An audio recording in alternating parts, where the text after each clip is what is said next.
तर एक महिनाभर थांबला तर आज $1.96 मिळतोय, तो $100 मिळायला लागेल. आमचा हा तुमच्याशी वादा आहे, तुम्ही काही काळजी करू नका. पेट्रोल 120-130 रुपयाला जाईल. आत्ता मी मोबाईलमध्ये बघत होतो, वाशिमला अकोला नाका म्हणून जागा आहे, तिथल्या पेट्रोल पंपावर पेट्रोल डिझेल घ्यायला लोकांची रांग लागली आहे. कॅन घेऊन लोक पेट्रोल पंपावर आले आहेत आणि त्या कॅननं एकमेकाला मारतायत पेट्रोल डिझेल भरण्यासाठी भांडणं.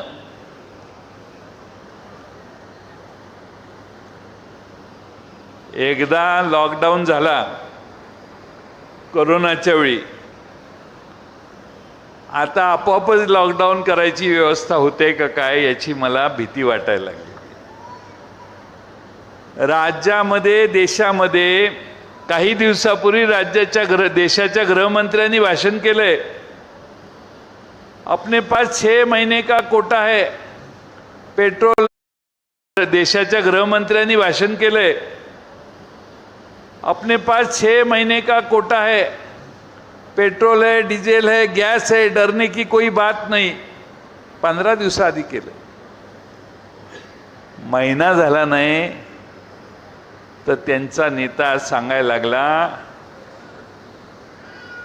बाहेर फिरू नका, सोनं खरेदी करू नका, परदेशात जायचं बंद करा,